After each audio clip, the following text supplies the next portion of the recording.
Hey, everybody. Strangers, newcomers, Kurt. Hi, Krista. Welcome to Season 2, Episode 3 of The Strange Sessions. How's it going? Good. This is the special headache episode because we both have really bad headaches. I'm convinced that we're getting too close to the truth with the podcast, and the government is using a headache gun. It's a government conspiracy. It is a government conspiracy. Or aliens. Because Krista started earlier this morning, and then mine started on the way here. I still blame your Chinese food. It could have been the Chinese food, too. But I'm, like, super tired, too. That could have been the Chinese food, too. It could be. I did eat a little more than I should have. It probably doesn't promote energy. It probably doesn't. So, what should we start out with? I have some weird stuff. Yeah, you do. Let's just dive right in. So, my husband, Jim, used to call himself an atheist. I don't know if he still does. That was 20 years ago when we first met. But he definitely doesn't believe in much, let's put it that way.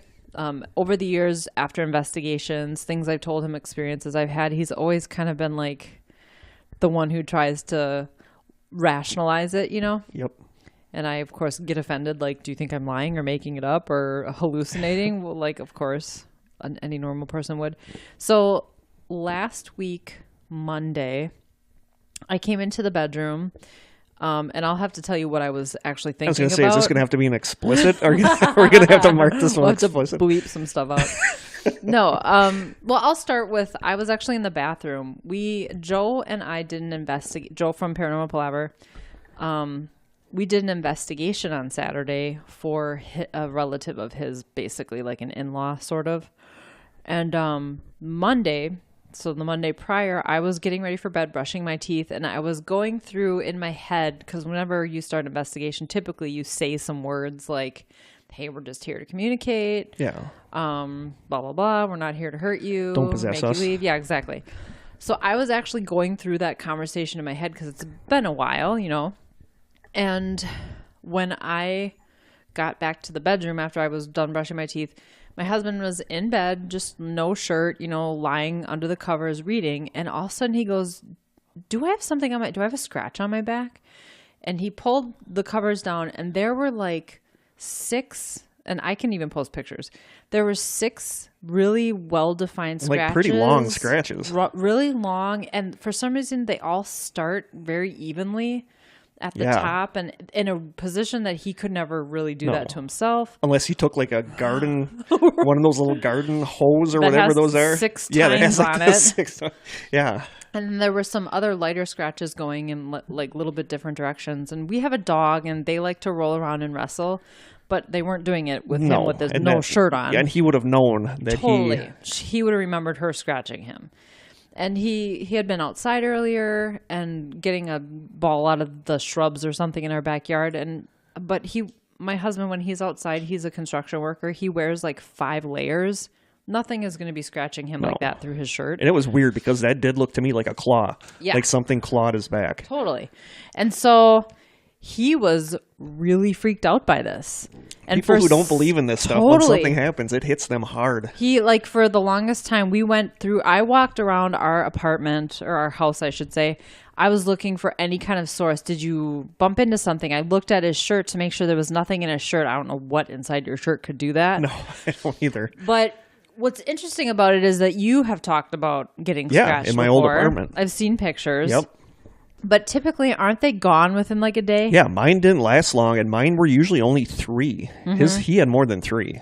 Right. So the next day, the only scratches that really remained were 4 of them. And even like at the end of last week, they were still there, but they were like scabs. That's so weird. Like whatever it was strong enough to break his skin. And I should look now. It's been almost 2 weeks. I should see if they're still there. I haven't looked or asked him, but so we went out to lunch on Saturday during the day, and we were having a conversation. What are you going to do tonight while Joe and I are at the investigation? And he's like, I don't know, watch sports. Don't bring anything home with you. And I'm like, what are you talking about? You don't believe in anything. What am I going to bring home with me? And he's like, those scratches really freaked me out. Yeah. I'm like, oh, well. Now he knows. Exactly. This stuff happens. Totally. So weird. Nothing's ever happened in our house before. It is really I shouldn't say that. There is something that happened once, and I thought of this. Downstairs, I don't know, should I talk about it real quick? I was in the bathroom downstairs. So this is a 2-family. But we have over the years lived in both units. We just took over the whole house kind of thing. So several years ago, I was downstairs in the downstairs bathroom. I had the door closed just to the point where it wasn't latched. It wasn't pushed closed. There was just enough that you could maybe see out into the hall through a tiny little crack, And I was standing there getting ready for work, I think, or something. And I heard, I don't know why this always happens to me, actually. I heard what sounded like someone standing right up to the crack, like going, yeah. And I thought, not something you want to hear either. Totally. And I thought, oh, Jim, you're messing with me. And I grabbed the doorknob and I whipped the door open really fast. And I think he was on the other side of the house. That's creepy. And the dog was sleeping on the couch. And those are the only two beings that could have done that. And it's weird. It was like, it kind of left me scratching. I'm literally scratching my head right now. It left me. She is, folks. She is. I can verify that. Kind of scratching my head. And I haven't really thought too much about it. I didn't really put a whole lot of weight into it because nothing else has ever happened until right now. But I guess I can't technically say nothing's ever happened in the house anymore. Because now a couple things have. But we've owned it for 11 years. And if that's the only two things that have happened, I feel pretty lucky. That's not so bad. No. Not compared to the stuff you were dealing with. No, but I'm hoping that your stuff doesn't continue. Yeah, me too.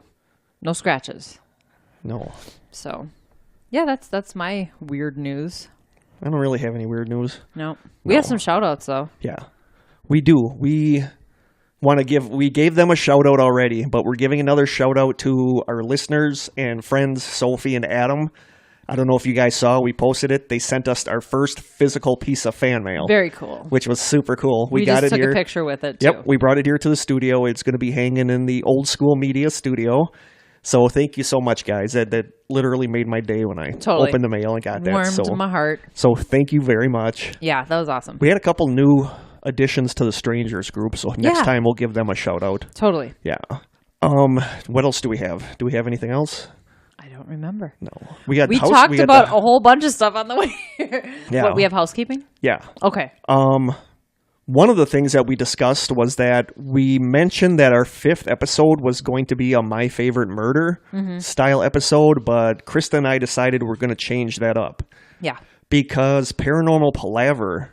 We're taking a bit of a hiatus. Are taking a bit of a hiatus right now, but we basically took the paranormal thing away from that. So now it sounds like they are going to be doing true crime and stuff like that. So stay tuned for that. It's going to be called the True Crime Crew. And we're going to have crossovers. They're going to be on our podcast. We might be on theirs. Mm-hmm. So, you'll always be on theirs. So we're going to switch it up and do something else instead of the My Favorite Murder. Yeah. Maybe My Favorite Mystery. My Favorite Mystery we're talking about, where we each talk about a little mystery that maybe couldn't be a whole episode, but we're still kind of fascinated by. So we might do that instead. What else do we got? I kind of want to get through this stuff because the story we got, the main focus of today's episode is pretty beefy.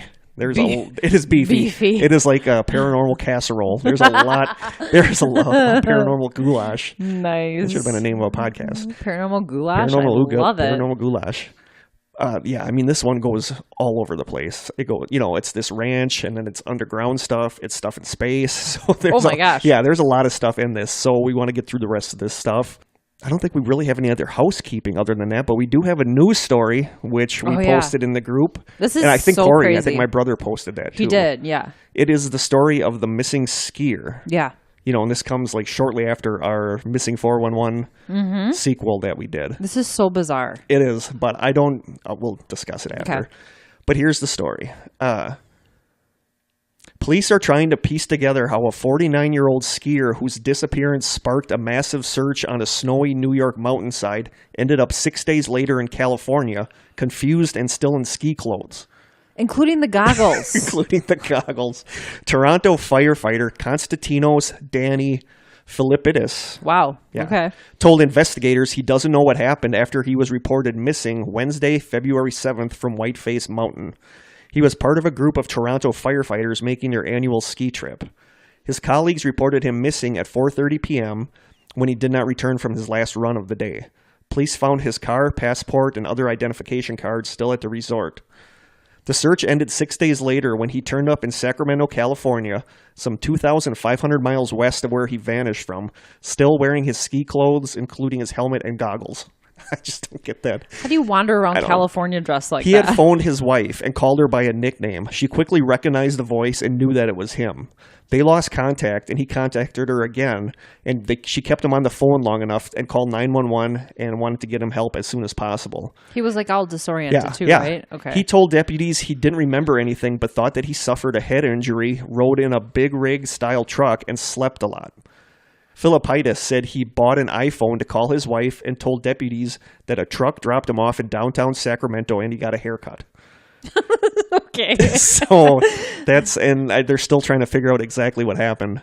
And they said, I mean, I was reading a little bit about it. They said there's nothing in his life that they know of that would cause him no mental health issues. No, and I've seen people tie it with the missing 411 stuff. Right. I've seen people say alien abduction. You know, I don't know. It's just drugs. It's really weird. And why he had to get there somehow. Why hasn't somebody come forward and said, "Yeah, right, I gave that guy a ride from New York to California." Yeah, why is nobody coming forward? I mean, is this like something he did on purpose, and now he's trying to backtrack? Maybe he I don't just know. needed a break. Yeah, from life. I need a break from life sometimes, but I'm not going to put on my ski goggles and go to California. I feel like head injury is sort of a plausible explanation, especially him being a firefighter. It could have been a stress thing. He might have gotten injured a little bit, putting out a fire. So I don't know. Well, he maybe had a head injury while he was skiing. Yeah, they were skiing. Yeah, but, so I feel like, but how did he get out of there? How did somebody? Yeah. Unless I don't know, concussion and a little bit of amnesia, and you're stumble into the road and someone picks you up and you're like, hey, take me to California. Why has nobody come forward yet? Yeah, it's definitely mysterious and a little bit suspicious. Yes. For sure. So we'll be keeping an eye on that. The last I checked today, nothing new had really come out. Right. But that's definitely strange. Yeah, it is. It definitely reeks of missing 411. Yeah, but I think it's too far, maybe? Well, he I don't know. was found alive, too. Yeah. That's not very common. Yeah. So I just got a feeling that there's something hinky going on that's going to come out that, I don't know. So we're going to keep an eye on that. Shenanigans. It is a really interesting case, but we are going to keep an eye on that. Yeah. There's also been an update with what we talked about last season in the news stories about that possible weapon that was used in Cuba. Oh, really? But we'll discuss that next time. Okay. So we'll just stick with the skier That's just a little tease. That's just a little tease. All right. And one other thing is that we got, I don't know if you guys saw on our page, we got an anonymous question app going where if you guys want, you can write in a question and you don't have to say who you are. You don't have to have the app to do it. You can just go to this box and then just write it in and we will answer it on air. And that's on our Facebook page? It is on they can do that? Yeah, but I tried pinning it, but then it unpinned something else. So I'm going to maybe put it up again every now and then. Can you pin it at the top of the strangers? I can, but not everybody is a member of the Strangers. Oh, that's true. But if you're not, you should be. Yeah, you should be. That's it's your own fault. Yeah, that is where most of our discussions and stuff happens. So maybe I'll pin it up in there. That's true. But I checked this morning to make sure that my password was right, and I saw we do have one message. Okay. So somebody did ask us an anonymous question. So I'm going to get to it right now on my phone. That's pretty good. The question... You ready? I'm ready. The question is, why do superheroes wear their underpants on the outside? Oh my god. Okay.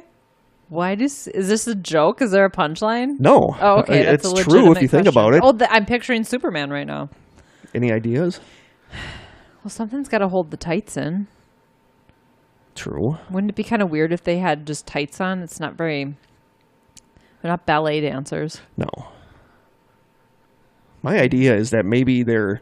That is weird. Maybe with all their jumping up and flying and running that their super junk gets chafed easily, so maybe they need to run outside their pants? Yeah, but I feel like tights without underwear would be weird.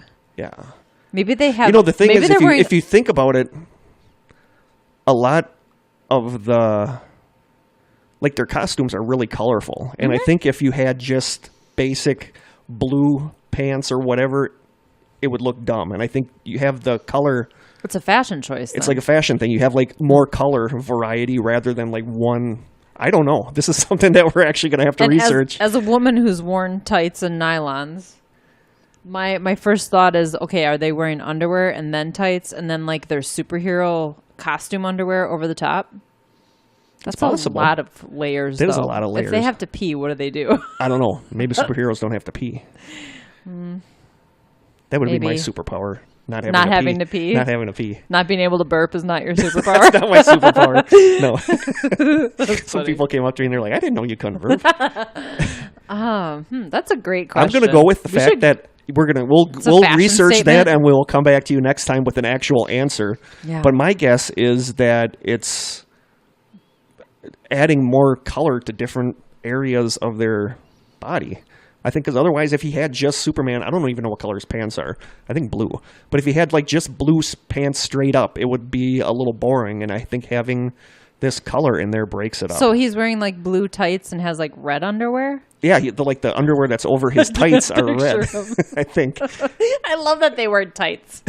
So that's my guess, is that it adds more color variety to their costume. Yeah, it's not function, it's aesthetics. Okay.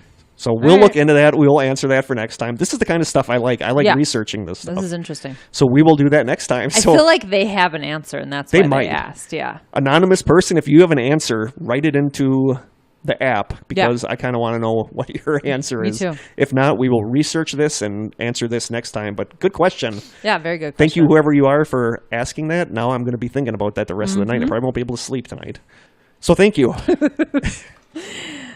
The next, we have our taste test. Oh, we're going to taste test something? Yep.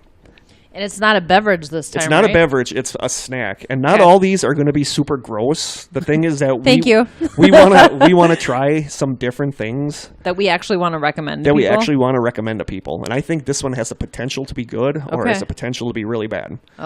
So what it is instead of beef jerky, tonight we are trying the Epic brand smoked maple salmon bar. Ooh. Yeah. I'm a big fan of salmon. I think this could actually be really good. It looks like a big chunk of beef jerky, but it's... So I've had this brand of They have venison. other ones. They have venison. They had buffalo. The venison left a weird film in my mouth, but I think venison is kind of like that. Venison is kind of, I don't know, I don't want to say greasy, but it's like filmy. It is, it's filmy. So this is something that I've actually seen in the past, and I'm always like, I wonder how that is. So now we actually... like a nice, healthy dinner. I like it's healthy. And this, I think, might be decent, so that scares me because this might actually be horrible. Yeah, that's true. But if you want to take a picture of it and put it up on our 120 calories. I bet it looks kind of good. grams it's like protein. A little loaf of meat. Yeah, it's like a salmon loaf. It does look like a salmon loaf. That doesn't sound very appetizing, but... Oh, it smells like beef jerky. Does it really? Yeah. You wouldn't expect that from salmon. All right, so I'm going to take a picture now it of smells the fishy. backside. It smells like smoked fish. Oh, I love smoked fish. I don't know if people all over the country eat smoked fish, but here in Wisconsin, people eat smoked fish like crazy. Well, we have a lot of lakes. A lot of... my grandpa was a commercial fisherman, actually. I didn't know that. Yeah. Perch was like one of his main things. All right. You've got yours open? I got mine open. Okay. If you guys hear voices in the background, it is not ghosts. There are people using the gym outside of our studio. Oh, here we go.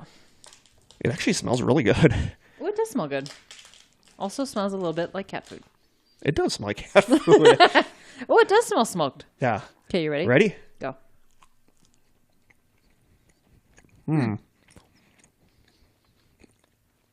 Not quite as good as I expected. No, it kind of tastes like what I imagine cat food would taste like. Yeah.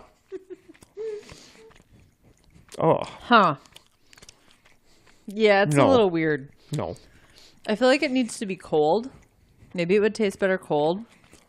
But there's something really strong in here besides this. Dill. It's the dill. There's too much dill. No.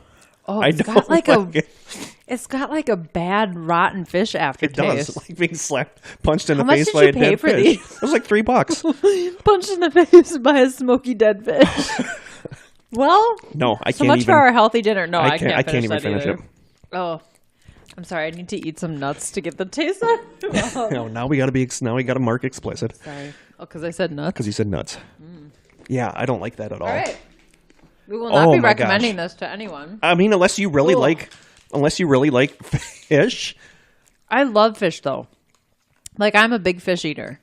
Yeah. And that is not good. No. And I love salmon. No. What do you say on a scale of 1 to 10? 2. Yeah, I'm going to stick with 2.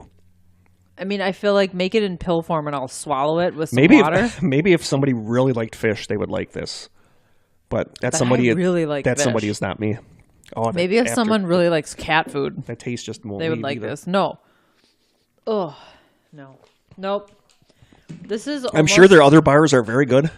The venison one was okay. I couldn't get around the filmy, weird texture. Oh, it's gonna like come back too. Yeah.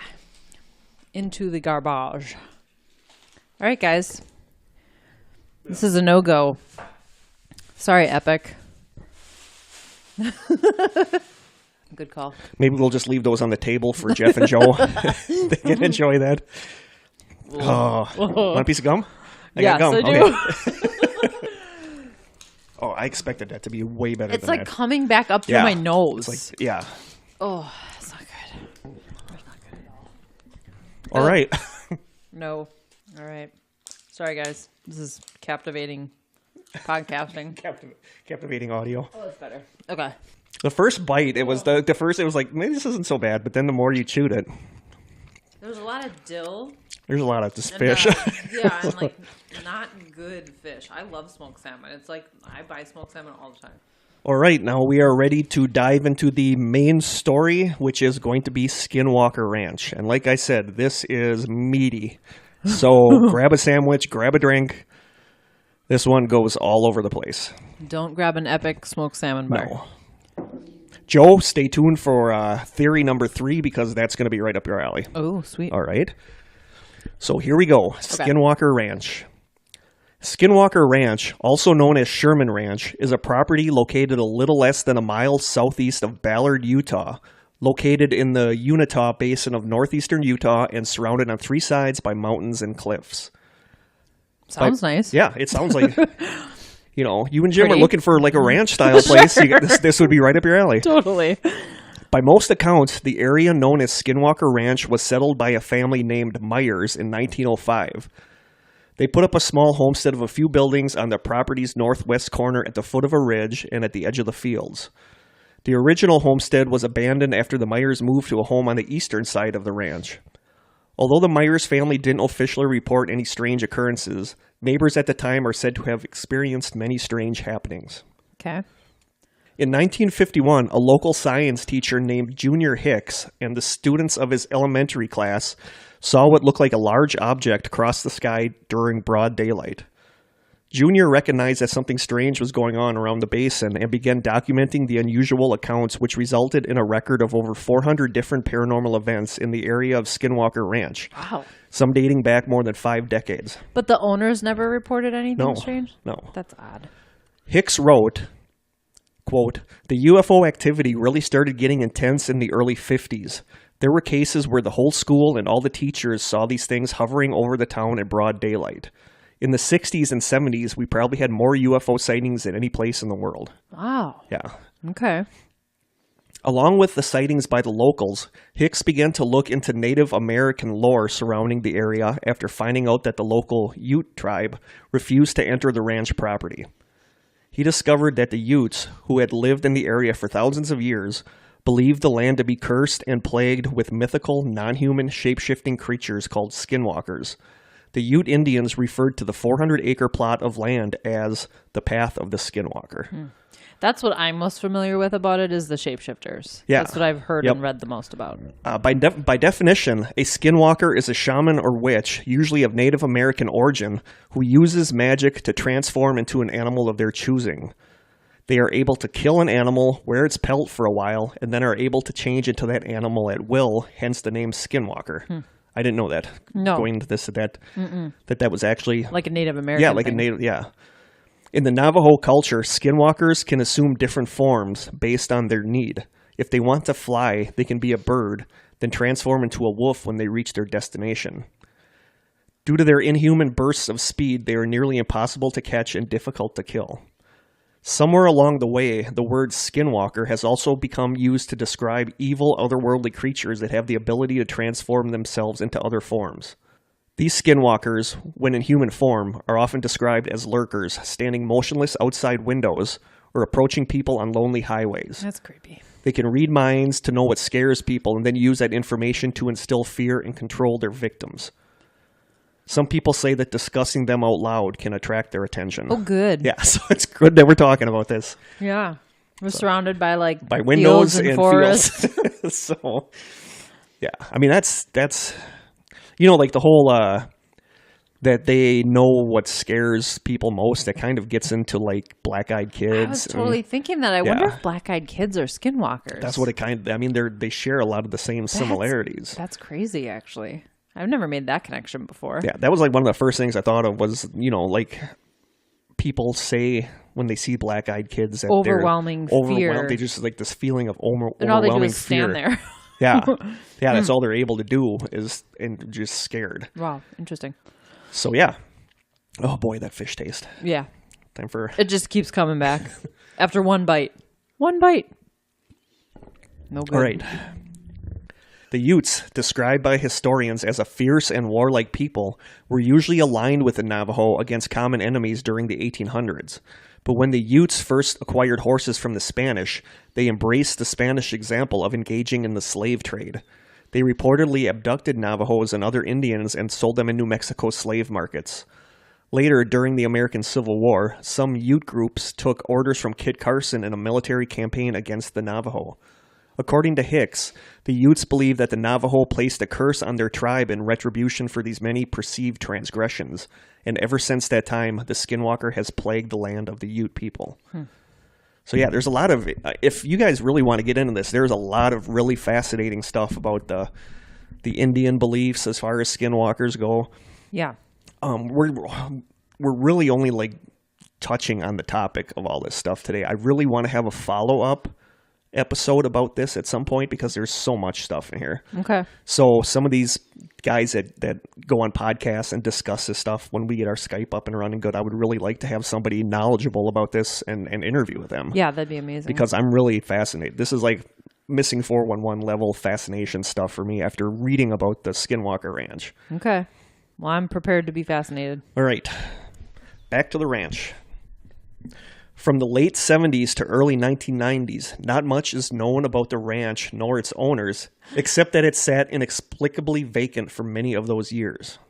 Then, in 1994, Terry Sherman and his wife, Gwen, purchased the ranch with the intent of starting a cattle ranch business.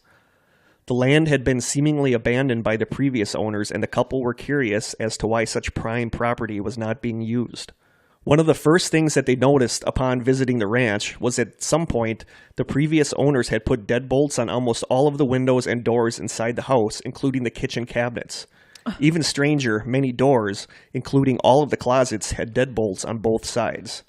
So deadbolts on both sides? On both sides. Okay.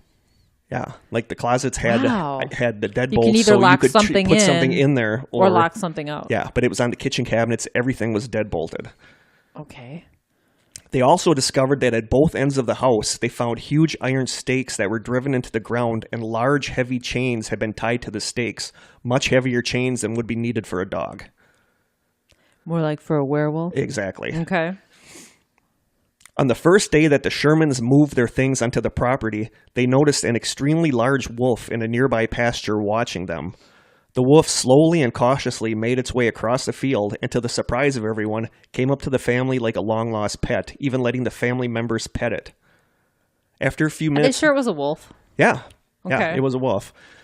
After a few minutes, the wolf casually trotted over to the corral and grabbed a young calf by its snout, trying to pull it through the corral bars. Oh my God. Terry and his son rushed over to the calf's aid and began beating on the wolf's back with an axe handle, but the wolf refused to release the calf. Terry had his son get him his .357 Magnum from his truck. After getting the gun, he shot the wolf in its side from point-blank range. This had no effect on the wolf. He shot it a couple more times, but the wolf didn't bleed or even make a sound. It simply ignored the shots and continued pulling on the calf. The rancher went and got a shotgun from his truck and shot the wolf again, once more at close range, nothing happening again. After several more shots, the wolf looked at them, turned away, and slowly trotted across the field into a muddy thicket. Sherman and his father tracked the beast for about a mile, following its paw prints through the mud, but the paw prints suddenly ended, as if the wolf had simply vanished into thin air. Several more sightings of very large, strange wolf-like creatures occurred during their time at Skinwalker Ranch. During one of these times, Sherman's wife spotted a large wolf as she drove her car through the gated entry to the farm. According to her, the wolf was 3 times larger than a normal wolf, its head reaching above the roof of the car she was driving. Oh my God. So yeah. Have you seen Twilight? Yeah, The maybe wolves. I don't know if it was shimmering, or is that just the vampires? That's the vampires. Okay. No, but the wolves are huge. Yeah. But there's I need to know if the calf survived. a lot of these didn't. You're going to find out. Oh, boy. But a lot of the stories about this all start with this wolf. Okay. You know, and everybody says it's weird that it just trotted up to the family and they were petting it. Yeah. And I was like, oh, a calf. And I went and tried pulling it right through the bars. And Hey, guys, I'll be right back. I'm Yeah. going to go murder this calf over here. snack. So yeah, a lot of the stories about Skinwalker Ranch start with this. Okay. Maybe he's like the spokesperson. It's possible, the greeter. Yeah. And here are some other events that occurred at the ranch. Sometimes in the middle of the night, the entire pasture would light up as if illuminated by football stadium lights, for no reason. Wow. Aliens. Strong musk-like odors would appear in the house, coming on and leaving seemingly at random. Bright shafts of light could be seen beaming from the ground towards the sky. A huge 3-toed dinosaur-like footprint and other strange prints were constantly found on the property. So that's actually, have you seen the Paranormal Activity movies? Just the first one. That's the kind of footprints that were in the house. Really? Yeah. Yeah, no, they The powder? They found all sorts of weird footprints. They said they found ones that were looked like they were from giant birds of prey. They found ones that they looked like dinosaur prints, and they said these prints would constantly turn up. Okay. Wow. Next one is that the family often heard what they described as the sound of large earth-moving machinery coming from inside the ground. Strange animals were often seen roaming around the ranch. Bright tropical birds were spotted in the trees. Wolf-sized spiders were witnessed. What? And their dogs became so fearful of the activity that they cowered in their doghouses and refused to come out, even for food and water. 6 of their outdoor cats disappeared in a single night. Wolf-sized spiders? Yeah. I can deal with all the rest of that stuff. Yeah, tropical bird, I'm fine with. If you want to put a tropical bird in my tree, that's fine, but I draw the line at wolf-sized spiders. Nope. I need a big-ass can of Raid. Oh, my God. Yeah, and then the cats disappeared. While working in the middle of the pasture, the family would often hear mysterious voices seemingly floating in the air above them, conversing with each other in an unknown language. From the ranch house, Bigfoot-like creatures were sometimes seen lumbering through the fields in the distance. What the hell is it's like on at this I don't place? know, but it's like a paranormal greatest hits. You know, the only thing they didn't have was like a pond that had a Loch Ness Monster in it. On at least one occasion, a distinctly blue, sunny, daylit sky was seen at night through what looked like a rip or tear in the night sky. Crop circles, strange circular ice patterns, and large holes in the ground would appear overnight in all areas all around the Skinwalker Ranch property. One day, Mrs. Sherman returned from the grocery store with several bags of groceries. She unpacked the groceries, placing each item in the cabinet or refrigerator. She folded the bags, left them on the counter, then made a quick trip to the bathroom. When she returned, she found the bags back on the counter filled with the groceries that she had just unloaded only moments before. Oh, my God. Okay, annoying because I hate putting groceries away. And but now you got to do it again. Right. That feels very poltergeisty. That's the thing, is that there's Bigfoot things, wolf-sized spiders. It's like everything. It you is. could It's possibly basically like a want. mixture of everything. UFOs. Wow. There were constant sightings of strange crafts. The Shermans even reported seeing a refrigerator-shaped object about the size of an RV with a white light at the front and a red light in the back. Terry had seen it out the window and noticed that he thought it was an RV stuck in his pasture. Thinking that a tourist was lost and stuck, he told his wife he was going outside to help them, and as he approached the vehicle, it rose straight up into the air and flew off into the night. There were constant cattle mutilations on the ranch, and this was one of the bigger things that happened there, were the cattle mutilations.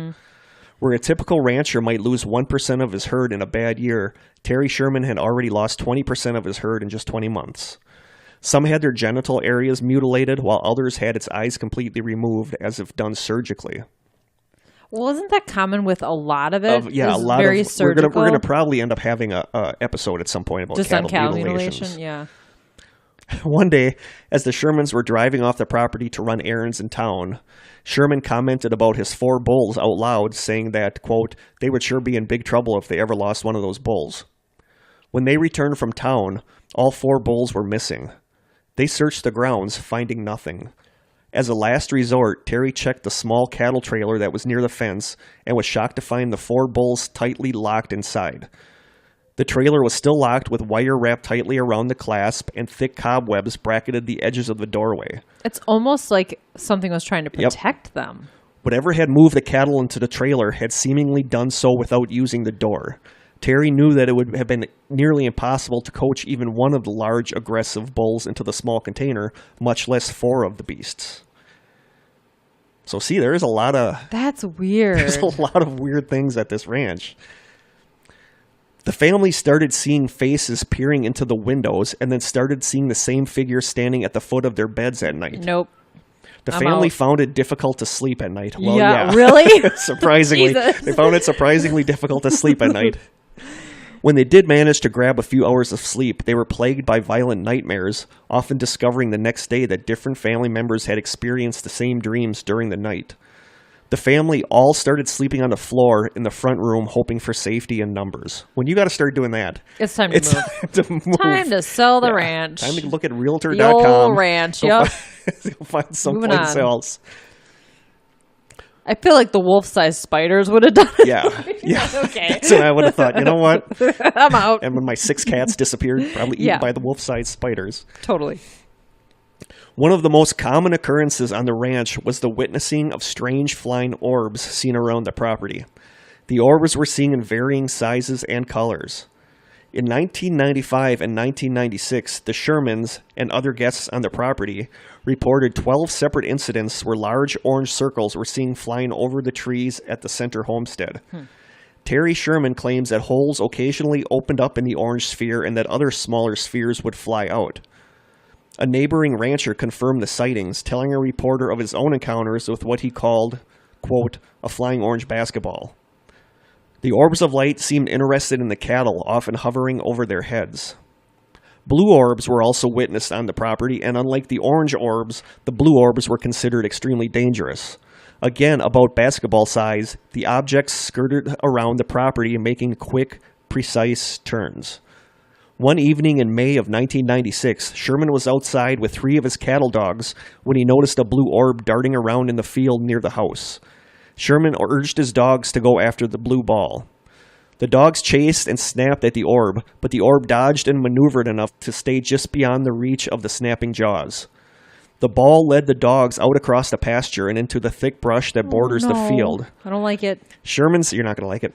Sherman said that he watched the dogs enter the brush, heard a series of terrible yelps, and then silence. He called for them, but they didn't respond. Sherman was freaked out, so he wanted to wait till the next day to go look. What? Yeah, I know. I thought Bad that dog too. owner. That is a very bad dog I owner. would have never encouraged my Lucy to go after them in the first place. The next morning, Sherman went to look for the dogs. When he went to the brush, what he found were 3 round spots of dried and brittle vegetation, and in the middle of each circle was a black, greasy lump, leading Terry to believe that the dogs had been incinerated by something. That's strange. Well, the orbs, I suppose. Yeah. I wonder if they were like electrical. I don't know. I've also seen them described as puddles of goo, which I think was a 90s band. I hope it was... Not to be confused with Puddle of Mud. The death of the dog served as a tipping point. Jesus, really? My tipping point would have been a long time ago. The wolf-sized spiders. I would have been with the wolf coming up, getting petted, and then trying to pull, and then taking shotgun blast to the side and being like, hey, whatever. That would be traumatic. That would have been my tipping point. I hope the dogs went fast. That's all I have to say. Yeah, the death of the dog served as a tipping point, and the Shermans decided to leave the ranch. So how long were they there? They were there for a while. Wow. To have documented all that, I guess I'd be a little crazy if that all happened. I might be wrong, but I don't want to turn my computer on and find out. All right, so that is the Shermans being at Skinwalker Ranch. It's crazy that the previous owners never reported anything strange. But but the neighbors did. That's the neighbors said that they saw stuff, but the owners didn't say anything. And maybe the owners But then they also had the bolted, the doors that were bolted on both sides. Maybe the owners were like, we'll never sell this place if we talk about... And the weird chains, like the weird huge chains that were... Werewolf chains, we know. They're werewolf chains. Word had gotten out of the bizarre incidents at the ranch, so people knew what was going on there. In late 1996, hotel tycoon and aerospace entrepreneur Bob Bigelow bought the property from the Shermans for $200,000. Not to be confused with Deuce Bigelow? Deuce Bigelow. I listened to the Sofa King podcast about this, and they kept calling him Deuce Bigelow. But we're gonna hear a lot about Bob. Okay. But yeah, late 1996, hotel tycoon and aerospace entrepreneur Bob Bigelow bought the property from the Shermans for $200,000, which for a huge ranch like that is that's dirt a cheap. Steal. Well, Yep. he didn't know what he was getting, of course, but No, he did. This is why he wanted it. Oh, really? Okay. Bigelow wanted to turn the property into a research facility to study the paranormal events. Bigelow founded a group called NIDS, the National Institute for Discovery Science, to formalize the project. So wait, he was a hotel entrepreneur? A hotel entrepreneur and aerospace. Oh, aerospace. Okay, there's our connection. Yep, hotel and aerospace. Okay. And then he started this group called NIDS because he wanted a group to study what was going on out there. Over a period of time, he hired psychologists, engineers, veterinarians, physicists, researchers, and biologists to aid in his research. He locked down the ranch, hiring former military security guards to keep it protected from outsiders, and he created a science advisory board and brought in state-of-the-art equipment. I like this idea. I think this is like one of the only times where I've heard of this, where there's a place where tons of things are happening. Somebody buys it and actually sets up a scientifically based research group. Facility. Yeah. I just thought that was amazing that he did that. This is in 96? Yes. Okay. Terry Sherman agreed to stay on as the ranch manager, caring for the livestock he kept there to act as bait for the paranormal activity. One of the researchers hired for the ranch was PhD Colm A. Keller, a biochemist with 15 years of cell and molecular biology experience. Kelleher became the deputy administrator of NIDS and documented the events that transpired at the ranch. George Knapp, a respected journalist, also joined the team. Knapp and Kelleher were the ones that wrote, there's a book called Hunt for the Skinwalker, and it was at my library, and this just drives me nuts. Mysterious. That it's weird. I've checked out this book maybe 5 times over the last 10 years because I'm kind of fascinated by this. And 3 weeks ago, I checked it out from the library. I brought it home, and I started reading it, knowing that we were going to be doing this podcast. Mm-hmm. But at the time, I was also getting ready for the trivia contest I did this last weekend. So I'm like, you know what? I'll take it back, and I'll get it the week before the contest, and then I'll read it this week. So I went back last week, and the book wasn't on the shelf. So I looked at the books that had to be returned to the shelf, and there was nothing. And I went and looked at the computer that has the card catalog on it, and there's no trace of the book ever being at the library. And I think it's so weird that right after I returned it, I just checked it out like 3 weeks ago, that it's gone. And you would think if they were cleaning house, and it wasn't like it was beaten up. It was still in good condition. Well, not only that, but they wouldn't get rid of a book that clearly people are checking it out and using it because you just did. Yeah. So what happened to the book? I have no idea. But I was pissed because I wanted the book. It's Mandela effect, I wanted man. I wanted to read the book in order to do this podcast, and it wasn't there, and there's no trace of it ever being there. So that's when we know. Really weird. That's when we know that Strange Sessions is on the right when we're a threat to the government and the library system. Yep, they're on to us. So Kelleher and Knapp wrote that book, and it's a really good book talking about the things that happened at the ranch, which I couldn't read because it wasn't at the library anymore. In August of 1996, NIDS began its investigation. They installed video cameras and other sensitive monitoring equipment, built new fencing, and constructed observation posts manned with trained observers. Teams investigated the ranch in pairs, often bringing a dog along with them as they made their rounds. And it sounds like they're doing everything. So did anything ever happen to people, though? Because it sounds like all the strange occurrences happen to animals. Well, there's more stuff coming, but nothing. Like so far. Nobody got fried, left a gooey, greasy or puddle. Hurt in any, No. Okay. But I'm just really impressed with what they're doing here. Totally. I want to be part of that. That sounds really exciting, actually. Except for the wolf-side spiders. Yeah. The very first night of the investigation, the groups reported seeing 2 bright yellow orbs hovering 15 to 20 feet off the ground. As they moved closer to the lights, they saw a human-like animal bolt and climb high into a tree. They moved towards the tree line to get a closer look at the animal and were stunned by the apparent size of the animal. An area rancher who accompanied the scientist fired shots at the creature. I wonder, was he supposed to, or was he just... I would think if you were a scientist with this guy, you'd be like, dude, don't shoot the thing. Yeah, we're here to study it, not murder it. So I couldn't find anything about that, but I just wondered about that. Yeah, he fired shots at the creature. Thinking that they wounded the animal, they searched the ground for traces of blood or a body, not finding anything. Strange tracks were discovered in the snow. The tracks were large, clearly defined, and indicated the animal had large human-like feet with very long claws. Not wanting public exposure that would bring onlookers and disrupt their scientific research, NIDS decided they needed to remain quiet about the occurrences at the ranch. Several of these experiences were not known for years. In January of 1997, activity at the ranch began to majorly escalate with a series of strange cattle mutilations. In the midst of an intense snowstorm with temperatures plummeting to 30 below zero, 3 calves were found with odd wounds on their ears and eyes.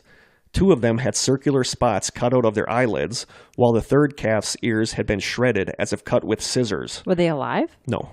Okay. In another instance, a dead calf was found splayed out, nearly spread eagle.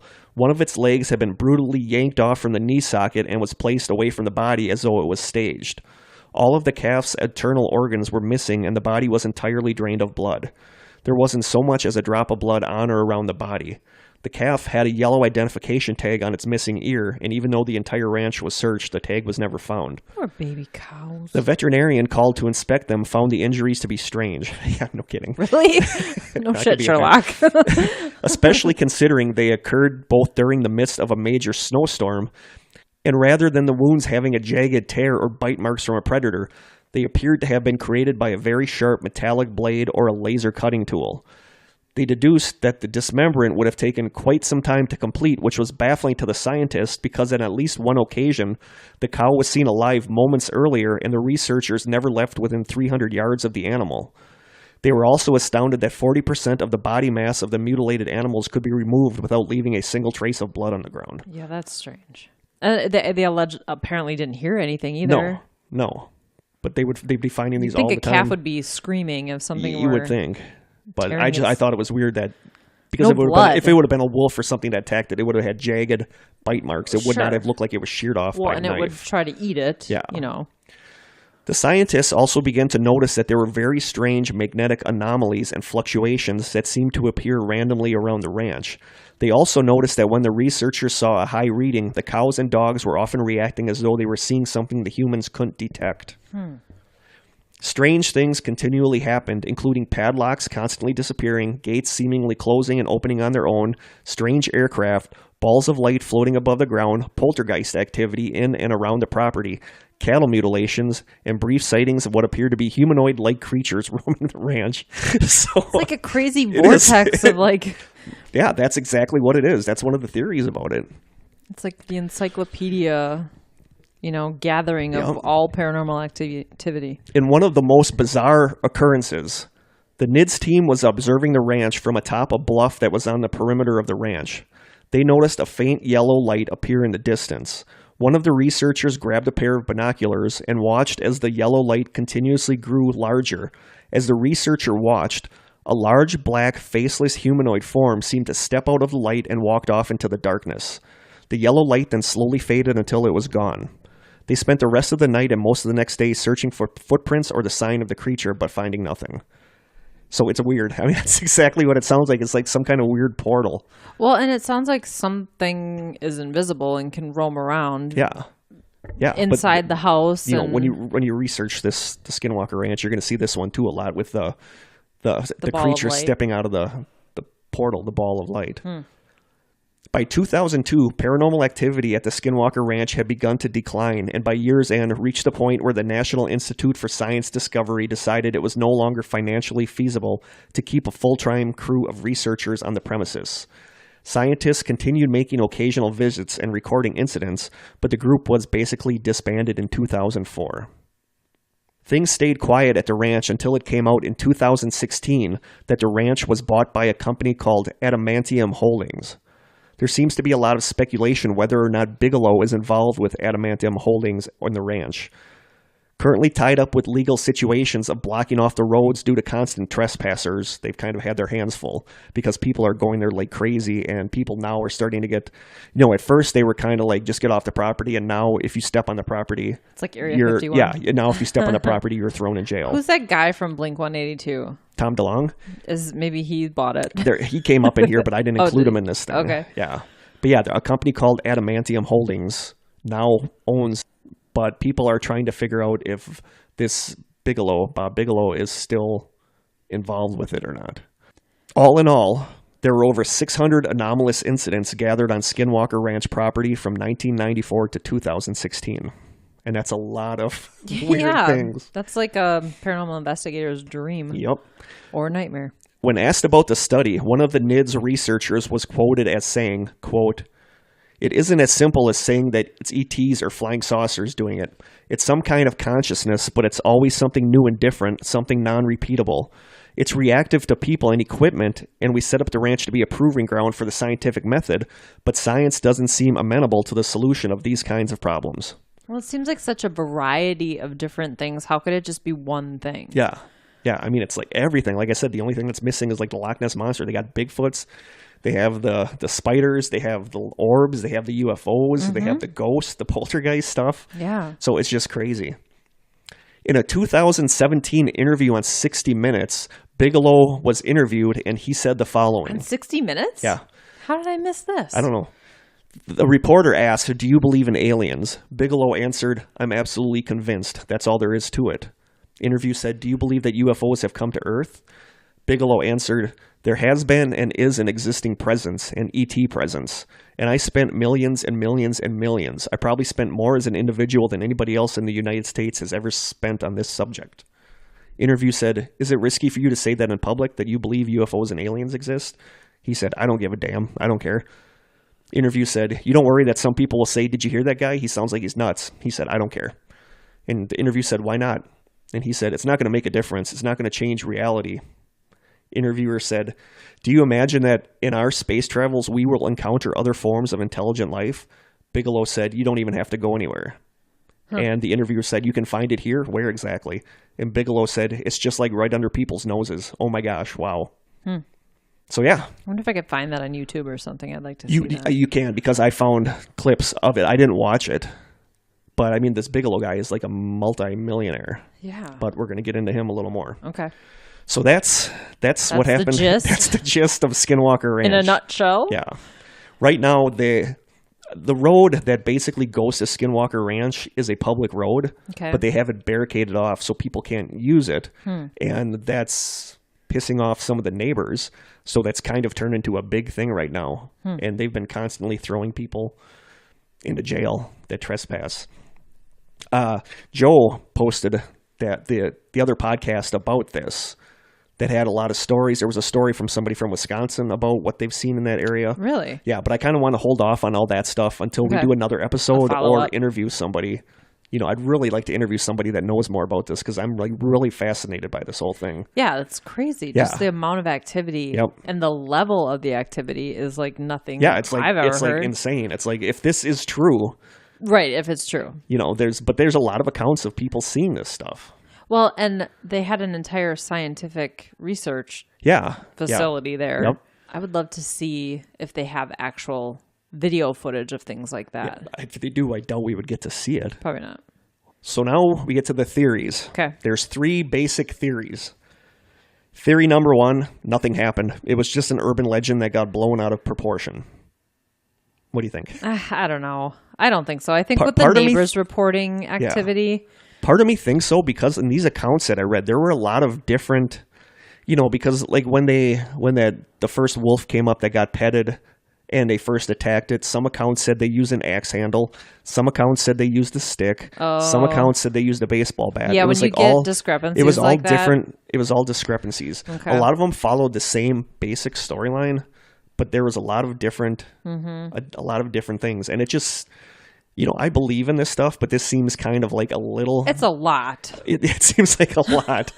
And this overkill. could be one of those things where people saw lights in the sky and it got blown up into this, but he did buy this place and had a group there That's a huge investment Yeah, for that is a huge investment. nothing happening. I feel like there's something going on Yeah. there. If it's Yep. the level of what is described in, what you've been reading, who knows? Yeah, but like a lot of the accounts of the creature coming out of the light, the portal, a lot of those are basically the same.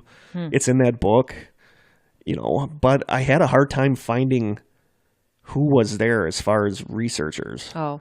But maybe they also can't talk about this or don't want to talk about Sure, this. you're not going to find an employee list for Area 51 either. No. So, But like if you were a respected physicist, are you going to tell people that you were out here chasing Probably spiders? not. No. Wolf-sized spiders. Yeah, so that is one of the theories, is that nothing actually happened, that this is all a story that got blown out of proportion.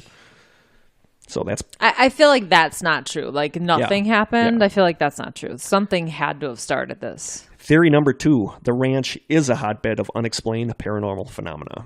Okay. Could be. What's the theory of why, though? I don't know. Okay. Some of the theories say that for some reason on that property there are portals. Some kind of vortex? Yeah, or... a portal that goes to a different... somebody said an alternate universe or an alternate reality, because that ties in with seeing the sunlight like through a crack in the sky. Yeah. And there are reports that people saw like a rip form in the sky and a ship come out of it, and then the rip close back up. Wow. So maybe it's flat Earth. They went through the portal on the other side and came out on this side. It could be. People loved our flat Earth episode, and I'm so happy that you guys really liked that. Yeah. That was one of our more fun ones to do, and so many people were afraid that we were going to agree, that we were oh my god, that we were going to jump on board with the flat clearly don't know us. No. All right. So yeah, theory number 2 is that this stuff is actually happening, and the leading theory seems to be that there is a portal, that these creatures or whatever is happening is Why coming would you through. have so many different things happening in one place? I don't know. One of the going back to number 1, that nothing happened. One of the theories was that there was like a weird combination of whatever the ground is made up there, like the soil, the rocks, that it's quartz. Isn't quartz? Yeah, that it's like quartz, or that there's some kind of magnetic. They talked about there being magnetic fluctuations. Yeah. Maybe there's some kind of magnetism thing there that, it's like in ghost hunting, if you're standing near a big power box that gives off a ton of power, you're going to feel like something is there. You're going to feel like something is wrong. So maybe there's something in that area that, causing causing people to hallucinate, or B, is causing actual paranormal things to happen. Could be. How do you hallucinate cattle mutilations? I'm not sure. I don't know. I don't know, but those could happen. Be manifesting things, though. Yeah, and the cattle mutilations we'll discuss in another episode, but those happen all over the place. But here it was just like very prevalent on Skinwalker Ranch. So yeah, that's 1 is nothing happened. 2 is that stuff did happen. And number 3, this one's for Joe, and I actually really kind of like this one. It's an Illuminati/government conspiracy. Like they created the story? Hang on. Okay. Okay, going back to the Area 51 episode, remember we talked about Bob Lazar, who claimed that he was hired at Area 51 to reverse engineer crashed UFOs. Yeah, yep. According to Lazar, these UFOs were powered by something called Element 115, which created like an anti-gravity that would allow these ships to fly. There are rumors that rods of Element 115 were found on the Skinwalker Ranch property many, many years ago, perhaps from a crashed alien vessel. Bigelow, who is in cahoots with the Illuminati, purchased the property to retrieve, study, and reverse engineer the alien material using NIDS as a cover. Once everything was gathered, examined, and studied, NIDS was disbanded and they left the ranch. The paranormal things that happened to the Sherman family were either caused by the strange space materials themselves being on the property, acting like some kind of magnetic distortion, or, and I personally love this next theory because this is like basically every Scooby-Doo episode. If it weren't for those meddling kids. The paranormal events were actually concocted by the government/Illuminati attempting to scare the Shermans off the property so Bigelow could buy it cheaply and get his hands on whatever was there. Well, so they were like orchestrating Yeah, weird so they stuff? orchestrated all the paranormal stuff. Guys running around in suits. Yeah, like in Scooby-Doo where they put the monster suit on. That's one of the theories, is that the government did all this stuff in order to freak out the Shermans. Now, if they saw someone eating one of those sandwiches that's like, 10 feet tall, like Scooby and Shaggy. Like Shaggy sandwiches? Yeah. Yeah. So I don't know. I just thought this was It was plausible until you brought up that part. I just think that's really funny because if you're going to go through all the trouble to create all this stuff, just kill them. Yeah, totally. Why do you have to scare them off their property Or so they sell it cheap? And this Bigelow dollars. guy was a multimillionaire. Right. So why? They wouldn't have to go that No, route. why would he have to buy it cheaply? But yeah, I just love that theory that the government and Illuminati together, went out there in their wolf-size spider costumes, and Is there like someone in the front and someone in the back, Yeah. like a horse costume? they also theorized that when the family heard things that sounded like large earth-moving machinery coming from inside the ground, that's because it was large earth-moving machinery, the government/Illuminati attempting to grab the materials buried in the ground from underneath. This also accounted for the large holes that would sometimes appear overnight. That one one's weird because I can sure. kind of, That's kinda like if there is plausible. something on this property and the government wants it, They'll just they'll sneak tunnel in from underneath. They'll hire someone like your dad. Yeah, maybe maybe my dad was there. Yeah. I don't know. I really like this theory. I don't know if I buy it, but I kind of like this theory about the government/Illuminati trying to get the stuff off this ranch. And Are there earthquakes in the Utah area? I honestly don't know. I don't either. I don't know. But yeah, that does one of the theories is that the machinery sounds was the government trying to sneak Actual in from machinery. underneath, trying to grab these rods of element 115 or whatever. Is the this heck in like there. a valley It's it's a surrounded by mountains? It's surrounded by mountains. Because I feel like sound travels really weird in areas like that. Yep. So Not saying suppose I buy this theory. I'm just saying I like this theory. It's interesting. All right, and continuing with the Illuminati/government things, Bigelow Aerospace for years has planned and designed the concept of inflatable space pods that could be carried to space by SpaceX or other privately funded rockets. Once in space, the inflatable pods could be manned. One of Bigelow's pods are currently being tested on the International Space Station.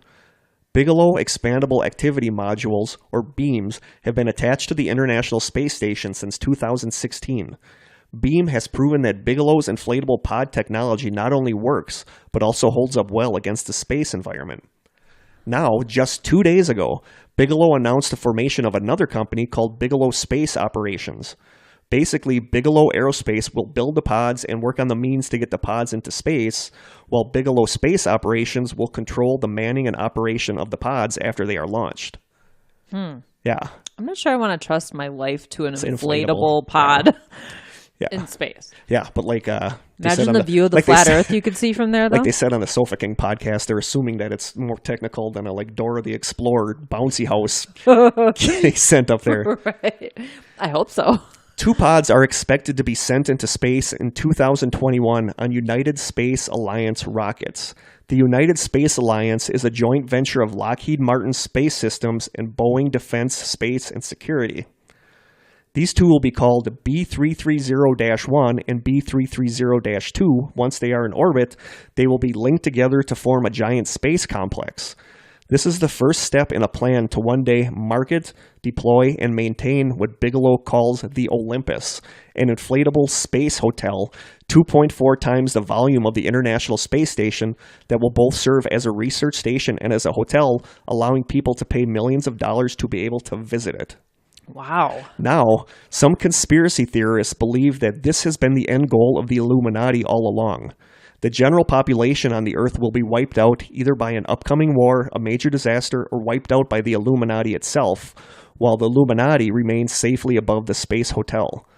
Bigelow's research into the spacecraft materials they retrieve from the ranch will be used either to ensure the Illuminati members are able to quickly get to the pods, or that they are able to build crafts to venture out into space from the pods if the Earth becomes uninhabitable. And I don't know about the Illuminati stuff, but, I could see, the government had areas underground where, in the event of a nuclear war, they would go. There was Mount Weather. They had seeds and things like Mount that. Weather was a city that actually existed underneath a mountain where the president, vice president, all these people were going to go in the case of a nuclear war. Yeah. And they said that basically those aren't feasible anymore because of the bombs that they have now. So I could see this. I don't know about the Illuminati, but I could see the space hotels being a place that the government would go The rich in the and the event, elite, yeah. if something from what was that movie with the asteroid? Armageddon. Like if something is going to happen and they know we're screwed, that the ones that are in power will go up there and go from there. So I don't know. I thought this was really interesting that, I mean, it's possible. Totally sounds plausible. Yeah. But, and it was just weird that this guy that was a hotel tycoon / aerospace guy, basically his end game was to put a hotel in space. Yeah. So that's just almost predictable. Yeah. So it's weird. I mean, I'm not going to say that I'm buying the Illuminati / government stuff, but all of that hinges on the fact that something was at Skinwalker Ranch that the government needed. But, they say that something could have been causing whatever was going on there to go on there. So has anyone successfully snuck onto the property and witnessed activity since? That it might be in the stories. That might have been in the stories. But like I said, I didn't really venture into the stories because I knew this was already going to probably be a longish Yeah, we'll try to get some of that in the follow-up. Yeah, maybe. and I really do want to interview somebody that knows more about this stuff because I'm really fascinated by this. Like I said, this goes basically from underground, the ranch, to space. There's so many rabbit holes you could go down with this. and there's a lot of stuff online about this. There's been movies made that I guess are really bad, like, found footage type movies. Oh, really? Yeah. About Skinwalker Ranch? Called Skinwalker Ranch, yeah. So I guess they're really not good, but I guess there's some pretty decent documentaries out there. Okay. So that's it. What do you think? I don't know. It's a term or a place that I've heard about for a long, long time. Not until I was part of, I never heard about it as a kid or anything, but as soon as I started getting into the paranormal, you stumble across this at some point. Yeah, there's a lot of interest in it.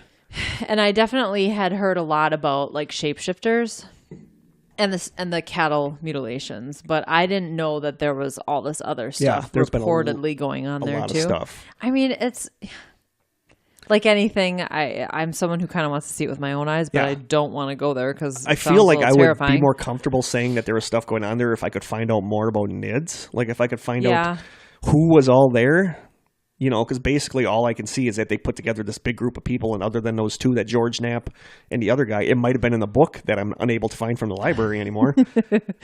But I don't know. I honestly don't know what I think. I feel like I personally think that there's weirdness with the Bigelow going into space stuff, but I feel like that might be separate from the Skinwalker Ranch stuff. Yeah, and I feel like there's enough people, neighbors, people who've been to the ranch that have had some kind of experience or witnessed something that there's got to be something going on there. Yeah. Interesting. It is very interesting. Definitely just scratching the surface, though. Yep. So this is very much I'd like scratching to know the more. surface. And we're going to hopefully have another show about this at some point. Yeah. And we'll maybe get more into the stories of people that have been there. Right now they're not letting anybody there. For some reason it showed up when I Googled it, it shows up in the sidebar as like a place you can stay or a place you can go. But that's Really? not, but then there's like ratings, rated like. There's probably some hokey motel just like the next town over or something. Yeah.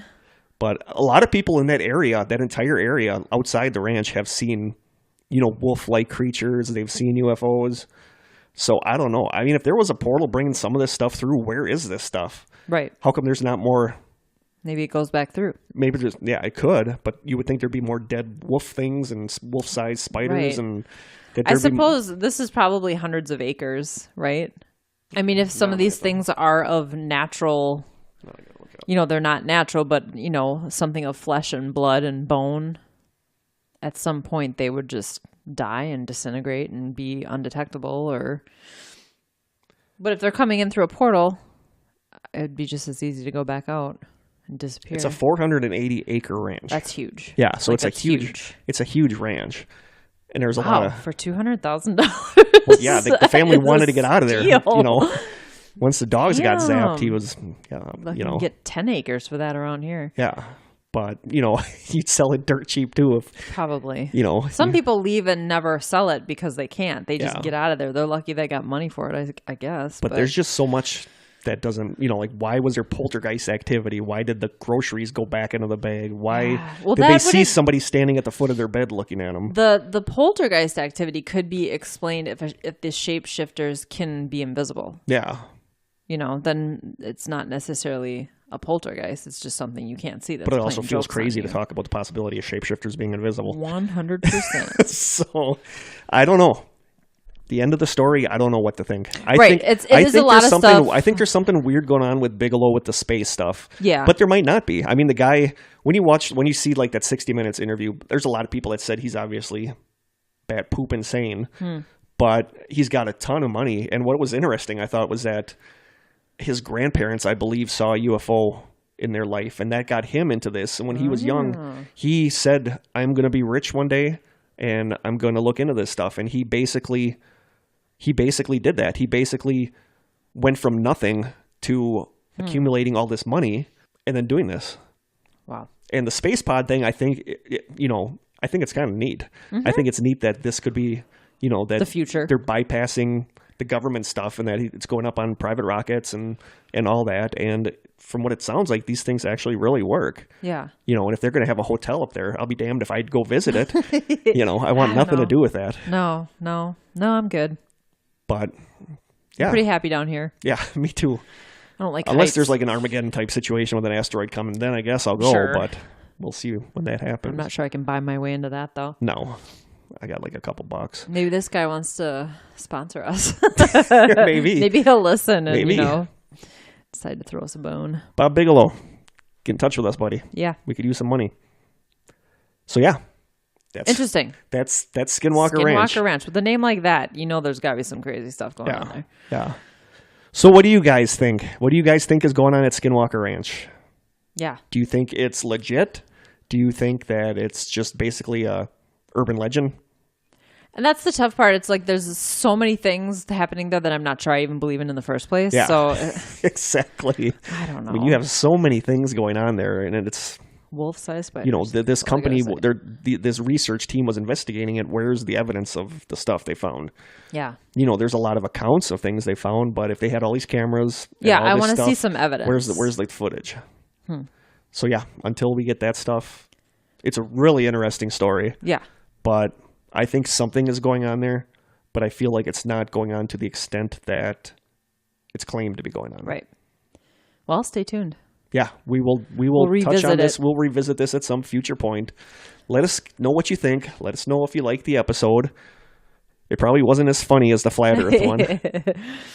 But Leave us an anonymous question. leave us an anonymous question. We're going to put that.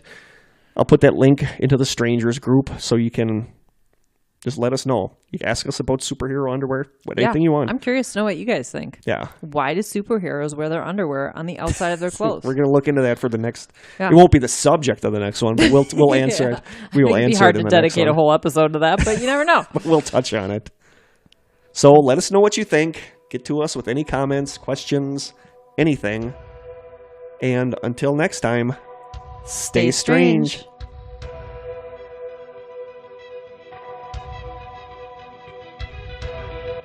This has been an Old School Media production, executive produced by Kirk Konechny.